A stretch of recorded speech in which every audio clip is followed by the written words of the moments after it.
हाँ जी बच्चों, तो एनटीए जेईई मेंस 2025 का नोटिफिकेशन आ गया है। आज के सेशन में हम ये डिस्कस करने वाले हैं कि जेईई मेंस का फॉर्म फिल करने के लिए हमें किन किन चीज़ों की आवश्यकता होगी, कितनी हमारी फीस लगेगी, एग्जाम का पैटर्न किस तरह से रहेगा, ये हम अभी डिस्कस करने वाले हैं। फॉर्म कैसे फिल करेंगे इसका एक वीडियो आपको और मिलेगा, वो आज ही मिलेगा। उसमें सिर्फ इतना सा बताने वाले हैं कि स्क्रीन पे आपको कैसा दिखेगा, स्क्रीन पे आपको क्या क्या फिल करना है।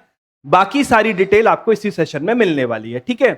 तो ये टोटल 84 पेजेस का आपका एनटीए का नोटिफिकेशन है। आपके पास समय है, आप पढ़ सकते हो। समय नहीं है तो मैंने पढ़ लिया है, जो जो मेरे हिसाब से आपके काम का है मैं आपको जल्दी से एक बार बता देता हूं, ठीक है। चलिए सर, तो ये आपका नोटिफिकेशन है। ये पेजेस हमारे किसी काम के नहीं है। मेन मुद्दे की बात पे आते हैं। ये है हमारी पहली काम की चीज, कब फॉर्म फिल होने हैं, कब आपका एग्जाम होना है। तो फॉर्म फिल करने की डेट है 28 अक्टूबर से स्टार्ट हो गया था। 22 नवंबर रात के 9 बजे तक आप फॉर्म फिल कर सकते हो। लास्ट डेट का इंतजार मत करना, थोड़ा एक आधा दिन पहले ही कर देना, क्योंकि लास्ट डेट पे सिस्टम सर्वर के ऊपर रश ज्यादा होता है, सर्वर काम ढंग से नहीं करता। ठीक बात है। चलिए सर, आप क्या कहते हैं, ये तो वही है जो आप पहले फॉर्म फिल कर दोगे तो फीस जमा कराने के लिए कुछ घंटे आपको ज्यादा मिले, कोई बड़ी बात नहीं है। 22 नवंबर रात को 9 बजे आखिरी टाइम है आपका फॉर्म फिल करने का, ठीक है। फॉर्म फिल करने के बाद अगर कोई गलती रह जाती है, करेक्शन का चांस एनटी आपको एक बार देता है। कब देगा वो एनटी अपनी वेबसाइट पे बताएगा। फिर कोशिश करना परंतु कि फॉर्म एक बार में सही तरीके से फिल हो। हालांकि एनटीए ने इस तरह से वेबसाइट को डिजाइन किया हुआ है कि वो आपसे 2 या 3 बार चीजों को बार बार रीवेरीफाई कराता है। गलती होने के चांसेस कम है, फिर भी केयरफुली भरना है ना। ठीक बात है सर। सेशन 1 यानी जनवरी 2025 के अटेम्प्ट की एग्जाम आपकी 22 जनवरी से 31 जनवरी के बीच में रहेगी। इन दिन में से किसी एक दिन आपका एग्जाम होगा। एग्जाम 2 टाइम होता है, सुबह 9 से 12 और शाम को 3 से 6, जिसमें से किसी एक दिन एक समय पर आपका एग्जाम होगा। ये सेकंड वाले सेशन की इंफॉर्मेशन है, अभी तो रिलेवेंट नहीं है, पर जो आपका अप्रैल वाला सेशन है उसके फॉर्म, सेकंड सेशन के फॉर्म दोबारा से फिल करे जाएंगे। ठीक बात है। इसके फॉर्म 31 जनवरी से 24 फरवरी के बीच में भरे जा सकते हैं। ये जो एग्जाम होगी 1 अप्रैल से 8 अप्रैल के बीच में टेंटेटिव होगी। इसका जो रिजल्ट है वो 27 अप्रैल को आएगा, और जो फर्स्ट अटेम्प्ट है उसका रिजल्ट आपका 22 फरवरी को डिक्लेयर हो जाएगा। 3 घंटे का आपका होता है पेपर, दिन में 2 बार आपका होगा पेपर, सुबह 9 से 12, शाम को 3 से 6। ठीक बात है। चलिए, और हमारे क्या काम का है, फीस हमारे काम की है। अगर आप जनरल कैटेगरी में आते हैं, पहली बात समझना, आपको 2-3 चीजें दिख रही हैं। Paper 1 for BE and BTech, paper 2A for bachelor in architecture, paper 2B for bachelor in planning.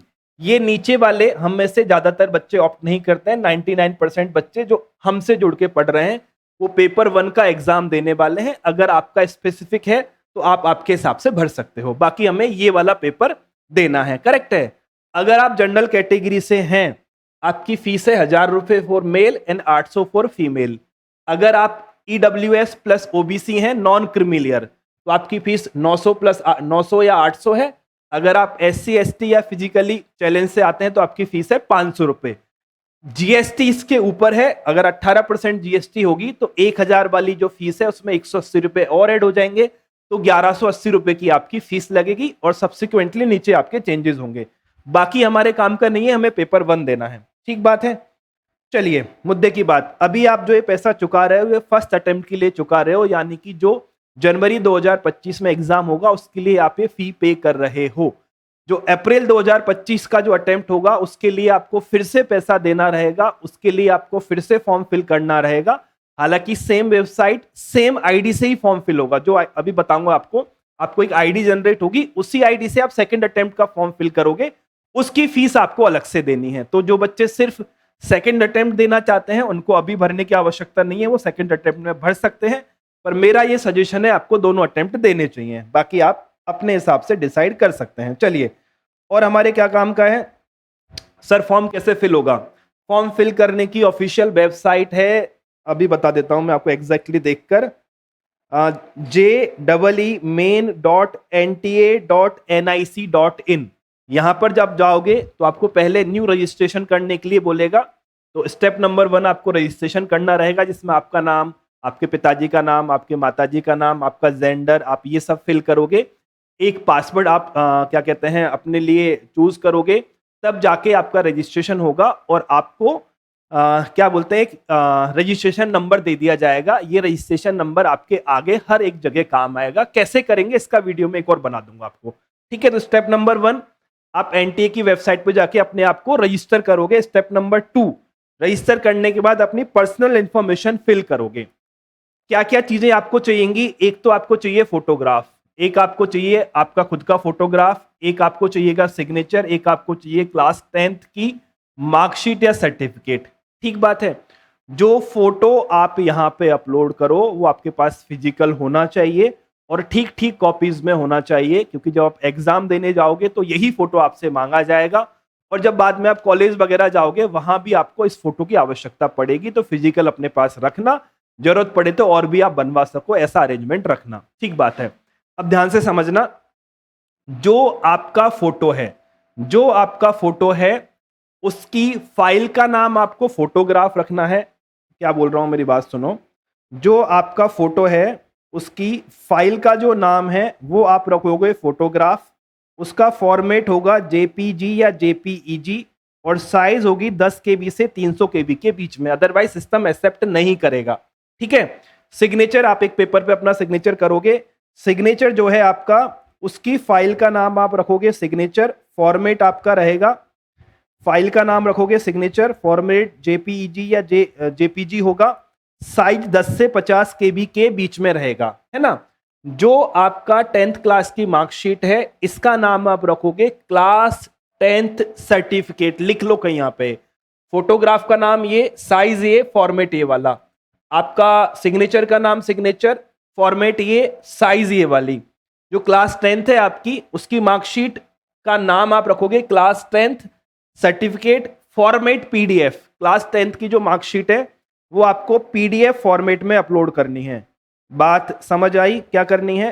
PDF format में अपलोड करनी है। और जो साइज है वो 10 केबी से 300 केबी के बीच में हो सकता है, पर साफ होना चाहिए। अगर आप फिजिकली चैलेंज हैं तो उसका सर्टिफिकेट अलग से जाएगा। अभी एसटी, एससी, ओबीसी, ईडब्ल्यूएस का सर्टिफिकेट अपलोड नहीं होना है। उनकी आवश्यकता आपको पड़ेगी, बताता हूं बाद में। ठीक है, चलिए सर। तो सिग्नेचर के नाम से सिग्नेचर की फाइल, फोटोग्राफ के नाम से फोटोग्राफ की फाइल, दोनों फाइलें जेपीईजी फॉर्मेट में, क्लास 10th की मार्कशीट जो है आपकी पीडीएफ फॉर्मेट में, और उसका नाम क्या है? Class 10 certificate. साइज कितनी है? 10 से लेके 300 केबी के बीच की। ठीक है सर, समझ आ गया, आगे बढ़ते हैं। जब फीस का पेमेंट कर दोगे तो आपको कंफर्मेशन पेज मिलेगा। कंफर्मेशन पेज का प्रिंट आउट निकाल के अपने पास रख लीजिएगा। अगर पेमेंट हो जाए फिर भी ये पेज ना आए तो फिर उसका एक ये जो भी प्रोसेस है बैंक से जाके कांटेक्ट करना पड़ेगा। ये नौबत ना आए तो बेहतर है। ठीक है, चलिए सर। और हमारे क्या काम का है? जब रजिस्ट्रेशन करने जाओगे तो आपको पासवर्ड सेट करना पड़ेगा। पासवर्ड सेट करने के लिए टोटल आपका 8 से लेके 13 कैरेक्टर का पासवर्ड होगा। पासवर्ड में क्या रहेगा? एक तो कैपिटल लेटर में आना चाहिए, एक अल्फाबेट आपका लोअर क्या कहते हैं छोटी वाली एबीसीडी में आना चाहिए। दो चीजें, एक आपका नंबर होना चाहिए 1 2 3 4 में से, और एक आपका स्पेशल कैरेक्टर @ हैशटैग $, परसेंटेज, ऐसा कुछ होना चाहिए। एक अपर कैरेक्टर, एक लोअर कैरेक्टर, एक न्यूमेरिकल और एक आपका स्पेशल कैरेक्टर। ये 4 होने चाहिए। इसके अलावा 8 से बड़ा और 13 से छोटा आपको पासवर्ड रखना है। चलिए ठीक है सर। और क्या काम का है हमारा? क्या था ये? इंट्रोडक्शन किसी काम का नहीं है हमारे। आगे बढ़ते हैं। Exam of scheme. देखो, एग्जाम और स्कीम की जो बात है, जो पेपर 1 है आपका वो सीबीटी है, यानी कंप्यूटर बेस्ड टेस्ट होना है, बीई और बीटेक दोनों का। ठीक है, इसको आप हिंदी मतलब इंग्लिश के अलावा 13 और मतलब टोटल 13 लैंग्वेज में हम पेपर दे सकते हैं, जिसमें एक इंग्लिश है, एक हिंदी है। इन दोनों से हमारा काम हो जाएगा। अगर बाकी भी लैंग्वेज आपकी है तो आप देख सकते हो, पर इंग्लिश और हिंदी तो सारे सेंटर्स पर अवेलेबल है। बाकी की लैंग्वेज कुछ कुछ सेंटर्स पर ही अवेलेबल है। तो हमारे तो सारे बच्चे इंग्लिश और हिंदी के बीच में ही आने वाले हैं। ठीक है, चलिए सर। काम की बात, जो आपका क्वेश्चन पेपर होगा, क्वेश्चन पेपर में क्वेश्चन आपको हिंदी में भी दिखेगा, इंग्लिश में भी दिखेगा। अगर हिंदी के क्वेश्चन में कुछ एरर है तो इंग्लिश में जो लिखा है वो फाइनल है, तो हिंदी में कोई चीज समझना है तो अंग्रेजी में एक बार पढ़ लेना। देखो, the question paper will be in both English and the language opted by the candidate. English version will be prevail in the event of any difference of opinion. यानी क्वेश्चन में कुछ गलती होती है तो इंग्लिश का ही फाइनल होगा, तो इंग्लिश हिंदी दोनों में आपको क्वेश्चन पेपर दिखेगा। ठीक है सर, बाकी काम की बात क्या है? ये तो ठीक है, हमको आता ही है। हम पेपर 1 लेने वाले हैं जिसमें आपका मैथमेटिक्स, केमिस्ट्री, फिजिक्स आ जाएगा। एमसीक्यू क्वेश्चन होंगे और आपके क्या बोलते हैं 20 एमसीक्यू क्वेश्चन आएंगे, 5 आपके न्यूमेरिकल क्वेश्चन आएंगे। ठीक है, एक सब्जेक्ट के। चलिए, ये रहा आपका डिस्ट्रीब्यूशन। मैथमेटिक्स में सेक्शन ए यानी एमसीक्यूज 20 आने हैं, सेक्शन बी यानी इंटीजर टाइप आपके 5 आने हैं। तो 25 25 25 75 क्वेश्चन टोटल आएंगे। टोटल 300 नंबर के रहेंगे। सही करने पर प्लस का 4 है, गलत करने पर माइनस का 1 है, नेगेटिव मार्किंग है। तो 75 क्वेश्चन के 300 नंबर है और समय आपका रहेगा 3 घंटे का। ठीक है सर, हम समझ गए। नेगेटिव मार्किंग मैंने समझा दी। और क्या बताना है? सेकंड हमारे काम का नहीं है, ये हमारे काम का नहीं है, एमसीक्यू समझा चुके हैं। जो आपका इंटीजर टाइप है उसमें भी नेगेटिव मार्किंग है। अगर गलत एंटर कर दोगे तो जैसे मेरी बात समझो, इंटीजर टाइप आपका आया, आपको आंसर लिखना रहेगा 2 4 5 10 ऐसे। आपने गलत लिख दिया, आपका -1 कटेगा। सही लिखा, प्लस का 4 मिलेगा। छोड़ दिया, कुछ नहीं लिखा, तो आपका कुछ नहीं कटेगा। ठीक बात है। चलिए सर, ड्यूरेशन 3 घंटे की है। सिलेबस जो वेबसाइट पर है वही है। क्वालिफिकेशन काम की चीज है ये भी। देखो, as such sorry as such JEE Mains का पेपर देने की कोई आपकी एज लिमिट नहीं होती है, परंतु कॉलेज में एडमिशन लेने की एज लिमिट है। तो एज लिमिट का बहुत बड़ा कंसर्न आपके नहीं आएगा। 3 तरह के बच्चे JEE मेंस का पेपर दे सकते हैं। जो बच्चे इस साल 2025 में 12th का पेपर देने वाले हैं, जो बच्चे इस साल 12th का पेपर देने वाले हैं वो, उसके अलावा जिन्होंने 2023 या 2024 में 12th आपकी पास कर चुके हैं, यानी इस साल जो 12th दे रहे हैं वो दे सकते हैं। जिन्होंने लास्ट ईयर 12th पास किया था वो दे सकते हैं। लास्ट ईयर जिन्होंने पास किया था वो भी आपका JEE मेंस का पेपर दे सकते हैं। ये हमारे किसी काम का नहीं है। ठीक है। स्टेट ऑफ एलिजिबिलिटी, ये जब आप फॉर्म फिल करोगे ना तब आपकी काम आएगी। जब आप फॉर्म फिल करोगे, जब आपके एजुकेशन क्वालिफिकेशन डाल रहे होगे, वहां पे स्टेट ऑफ एलिजिबिलिटी आएगा। इसका मतलब ये है कि जिस स्टेट से आपने क्लास 10th को पास किया है वो क्लास 12th, क्या है ये? हाँ ठीक है, जिस स्टेट से आप क्लास 12th का एग्जाम दे रहे हो या जिस स्टेट से आपने क्लास 12th को पास किया है वो आपका स्टेट ऑफ एलिजिबिलिटी है। हमारे बच्चों का इसमें भी कोई बहुत बड़ा दिक्कत नहीं आएगा। ये दिक्कत उनके साथ आता है, बच्चा रहता कहीं है और 12th की एग्जाम किसी और स्टेट से देता है। चलो, रिजर्वेशन। देखो, रिजर्वेशन की जहां तक बात है, जो सेंट्रल गवर्नमेंट के नॉर्म्स हैं उसके हिसाब से एनटीए का रिजर्वेशन एप्लीकेबल है। मतलब जो आपका जनरल का EWS है वो 10% का रिजर्वेशन है। जो आपका ओबीसी है वो 27% का रिजर्वेशन है। ओबीसी वाले खास ध्यान रखना, वो जातियां जो सेंट्रल गवर्नमेंट की लिस्ट में आती हैं ओबीसी में, उनके हिसाब से रिजर्वेशन है। कुछ जातियां स्टेट में है, सेंट्रल में नहीं है। वो मैं नहीं मानता कि आप बहुत ज्यादा आप में से उन जातियों में से बच्चे होंगे, पर कहीं कहीं दिक्कत हो सकती है बहुत छोटी पॉकेट में। तो जो सेंट्रल गवर्नमेंट की जो लिस्ट है वही आपकी एप्लीकेबल है, वही आपकी अंतिम सत्य है। एससी का 15% है, एसटी का आपका 7.5% है। चलिए, हाँ, मुद्दे की बात करेंगे, उसको डिस्कस अभी। जो बच्चे आपके ओबीसी, क्रीमिलियर और ईडब्ल्यूएस के अंदर हैं, जब आप फॉर्म फिल करने जाओगे और जैसे ही आपकी कैटेगरी आप सेलेक्ट करोगे ईडब्ल्यूएस या ओबीसी, तो आपसे वो 3 चीजें मांगेगा। 3 चीजें क्या मांगेगा? एक तो आपसे ये मांगेगा कि जो आपका सर्टिफिकेट नंबर क्या है। दूसरा आपसे मांगेगा कि सर्टिफिकेट किस दिन इशू किया गया है। तीसरा आपसे मांगेगा सर्टिफिकेट किस आदमी ने इशू किया है। करेक्ट बात है। तो आपको पास अगर ये 3 इंफॉर्मेशन नहीं रहेगी तो आपको वो आगे नहीं बढ़ने देगा। आपको जो आपका ओबीसी और ईडब्ल्यूएस का सर्टिफिकेट है वो नया चाहिए। एसटी एससी के साथ दिक्कत नहीं है, एसटी एससी का सर्टिफिकेट तो लाइफ में एक बार ही बनता है। ओबीसी वाले नया सर्टिफिकेट बना ले, अगर बना हुआ नहीं है तो भी क्या बोलते हैं, अभी अप्लाई कर दें, 22 तारीख से पहले पहले आपको सर्टिफिकेट मिल जाए। इसके और क्या टेक्निकल रीजन इसमें हो सकते हैं, कहां कहां आप फंस सकते हो, ये डिस्कस हम करेंगे मैं आज ही आपको एक वीडियो और मिलेगा फॉर्म फिलिंग का, वहां बता दूंगा कि क्या क्या आपको करना है। पर हमें कोशिश ये करनी है, अगर आपके पास नया सर्टिफिकेट नहीं है, पहली फुर्सत में जाओ अप्लाई करो। आजकल राजस्थान में तो ऑनलाइन अप्लाई होता है और 7-8 दिन में वो बन जाता है। आप किस स्टेट से हो इन जनरल मतलब बोलना नहीं चाहिए, पर हर स्टेट में तहसील से या जहां से भी सर्टिफिकेट बनता है वहां पे कोई ना कोई लोग होते हैं जिन्हें हम एजेंट के नाम से जानते हैं, वो थोड़ा सा फास्ट काम करा देते हैं। तो अगर आपकी कोई पहचान है, आपका कोई जान पहचान का है, या फिर कोई इंसान आपको ऐसा मिल जाता है, या ऑनलाइन सिस्टम में वैसे भी आपका हो जाएगा, कोशिश करना कि 22 से पहले पहले आपके हाथ में सर्टिफिकेट आ जाए। नहीं आए तो थोड़ा रिस्क है, पर कुछ ना कुछ बता क्या हम कर सकते हैं बेस्ट उस सिनेरियो में, वो आपको बता दूंगा। ठीक है, चलिए ये हो गया। ये किसी काम का नहीं है, ये किसी काम का नहीं है, ये किसी काम का नहीं है। ये क्या है? हाँ, ये बोल रहा है नोट नंबर 4.1, ये बोल रहा है कि वैसे तो एनटीए आपको एक बार करेक्शन का चांस देता है, पर एनटीए ने लिख कर दिया है इस बात की कोई गारंटी नहीं है कि आप आपकी कैटेगरी अगर गलत सेलेक्ट कर लेते हो तो हम उससे आपको सही करने का चांस दे भी सकते हैं, नहीं दे सकते हैं। इसका मतलब उन्होंने ये लिख के दिया है, the NTA does not guarantee any change in the category और सब category after the submission of online application form, and in any case no change will be entertained by the NTA after declaration of NTA scorecard। Result आने के बाद तो कोई भी changes वैसे भी नहीं होगा। कैटेगरी सब category enter in the JEE database by the candidate will be use for advance, जो लिखा है वही एडवांस के काम आएगा। करेक्ट है, तो हमको सही भरना है। चलो सर आगे बढ़ते हैं, ये काम का हो गया। कंडक्ट ऑफ एग्जामिनेशन हमने डिस्कस कर ही लिया है। क्या डिस्कस कर लिया है?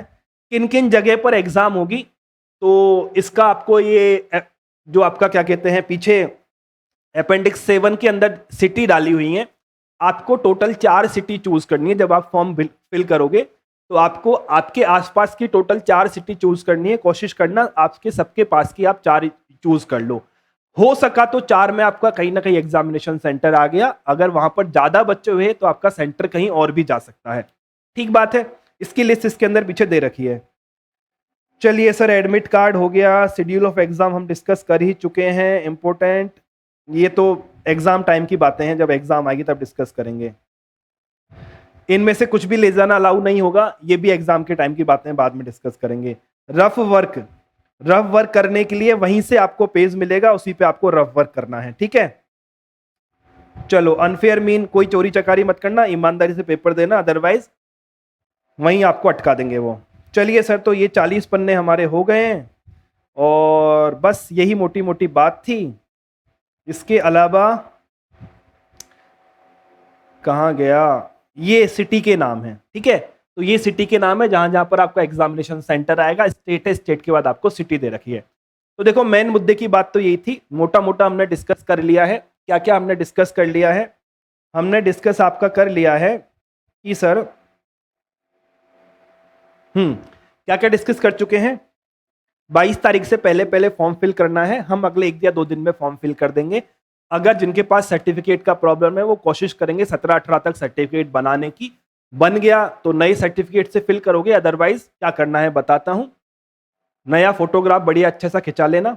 ठीक है, उसके अंदर पीछे का बैकग्राउंड एक सिंपल कलर का रखना, कलर्ड फोटोग्राफ रखना, उसकी फिजिकल कॉपी अपने पास रखना, उसको स्कैन करना, उसका नाम फोटोग्राफ रखना, JPEG फॉर्मेट, जो भी फाइल की साइज मैंने बताई थी उसमें उस साइज का होना चाहिए। सिग्नेचर आपके एक सिंपल पेपर पे करना, करके आपका उनको क्या बोलते हैं सिग्नेचर के नाम से सेव कर लेना। JPEG फॉर्मेट, फाइल की साइज सेम है। क्लास 10 की मार्कशीट को स्कैन करना है, PDF में एक साइज में हमको रखना है। पहले jeemains.nta.nic.in पे आपको जाना है। वहां जाके पहले रजिस्ट्रेशन करोगे। रजिस्ट्रेशन में आपकी डिटेल फिल करोगे, आपका नाम, पिताजी का नाम, माताजी का नाम, आपका रजिस्ट्रेशन हो जाएगा। एक रजिस्ट्रेशन नंबर आएगा, एक पासवर्ड आएगा। पासवर्ड की अपने कुछ क्राइटेरिया हैं, 8 से ज्यादा कैरेक्टर, 13 से कम कैरेक्टर, एक बड़ा वाला अक्षर, एक छोटा वाला अक्षर, एक न्यूमेरिकल और एक स्पेशल कैरेक्टर कम से कम आना चाहिए। बाकी इसके अलावा आपका जो मन करे आप लिख सकते हो। उसके बाद आपको बहुत ध्यान से, बहुत केयरफुली आपकी डिटेल फिल करनी है। किस बात की? जो भी आपका नाम है, एजुकेशन क्वालिफिकेशन है, आपका एड्रेस है, सब कुछ बड़े आराम से डिस्कस करना, आराम से फिल करना। वो इवन आपसे 1-2 बार कंफर्मेशन भी लेता है कि आपने जो फिल किया उसको क्रॉस वेरीफाई कर लो, तब जाके सबमिट करो। सबमिट करने के बाद आपको फीस पे करनी है। फीस कितनी है बता दी है। उसमें GST एडिशनल लगेगा, तो कुछ पैसे आपको एक्स्ट्रा देने हैं। ये जो जनवरी 2025 का अटेम्प्ट के लिए पैसे दे रहे हो, ये केवल एक बार की एग्जाम का पैसा है। अप्रैल में आपको फिर से पैसा देना रहेगा, तो आप देख लेना आपको किस वाले कैटेगरी में फॉर्म फिल करना है। और उसके अलावा एक वीडियो आपको और मिलेगा जिसमें मैं खुद फॉर्म फिल करके आपको दिखा दूंगा, वो आज ही मिल जाएगा। अब बात करते हैं ईडब्ल्यूएस और ओबीसी के सर्टिफिकेट की। अगर आपको नहीं मिलता है तो, अगर ऐसा हो गया कि 18 तारीख तक भी या 19 तारीख तक आपको सर्टिफिकेट नहीं मिल रहा है और मिलने की उम्मीद भी नहीं है, तो आप फॉर्म फिल करना। फॉर्म फिल मैंने खुद ने फॉर्म फिल करके देखा है। आपकी जो कैटेगरी है वो कैटेगरी सेलेक्ट करना। सर्टिफिकेट नंबर की जगह आप कोई नंबर 1 2 3 4 5 1 1 1 ऐसा कुछ डालना, ठीक है। अगर आपके पास कोई पुराना पड़ा हुआ है सर्टिफिकेट तो उसका नंबर डालना। जो जो जिस डेट को बना था वो डेट डाल देना। अगर सर्टिफिकेट ही नहीं है तो पर मतलब बन जाना चाहिए एग्जाम से पहले आपका सर्टिफिकेट, है ना। तो एग्जाम से पहले क्या बता रहा हूं क्या करना है। तो आपका जो नंबर है वो नंबर आप डाल देना, डेट उसमें आप डाल देना, और आपका जिस आदमी ने सर्टिफिकेट बनाया है वो डाल देना। अगर आपके पास सर्टिफिकेट है ही नहीं और 18 तारीख तक बनने की उम्मीद भी नहीं है, तो हम एकदम लास्ट डेट तक वेट करने की जरूरत नहीं है। हो सकता है साइट में भी कुछ प्रॉब्लम आ जाए, तो आप फॉर्म फिल करोगे, कैटेगरी सही सेलेक्ट करोगे, रजिस्ट्रेशन नंबर की जगह जो आपका सर्टिफिकेट नंबर की जगह 1111 या 1234 डाल दोगे। डेट में आप आज की डेट डाल देना, और किस आदमी ने वो फॉर्म इशू किया है उसकी जगह कोई आप डमी नंबर डाल देना, डमी नाम डाल देना, ठीक है। एनटीए ज्यादातर केसेस में हर बार अभी तक तो ये होता आया है, एक बार आपको करेक्शन का चांस देता है। एक बार एनटीए आपको जो आपने फॉर्म फिल किया है उसको करेक्ट करने का अवसर देता है। जब करेक्शन का चांस आए उससे पहले सर्टिफिकेट बना के करेक्ट करना है, क्योंकि अगर सर्टिफिकेट नहीं बना तब तो एग्जाम दे ही नहीं पाओगे। एटलीस्ट उसमें ये रिस्क है कि करेक्शन के टाइम पे अगर करेक्ट नहीं हो पाया तब दिक्कत है, अदरवाइज आप फॉर्म फिल कर पाओगे, आप एग्जाम दे पाओगे, आप सही से उसको करेक्ट भी कर लोगे, ठीक है। मुद्दे की बात यह है, पर कोशिश करो ऐसी नौबत ना आए, आपका क्या बोलते हैं सर्टिफिकेट आपके हाथ में आ जाए। चलिए, तो ये था हमारा आज का सेशन। अगर अभी भी आपका कोई डाउट रह जाता है तो जो ये 2 नंबर आपकी आंखों के सामने चल रहे हैं इन पे आप कॉल कर सकते हो, वीडियो के कमेंट सेक्शन में कमेंट करके डाल सकते हो। हम कोशिश करेंगे रिवर्ट करने की। एक छोटा सा वीडियो में अभी आपको और आज ही अपलोड करा दूंगा, जिसमें सिर्फ और सिर्फ कंप्यूटर की स्क्रीन होगी और दिखाया जाएगा कि फॉर्म आप कैसे फिल कर रहे हो। मेरे हिसाब से मैंने मोटा मोटा सारी इंफॉर्मेशन कवर कर ली है। तो ये था हमारा आज का सेशन। जय हिंद, जय भारत।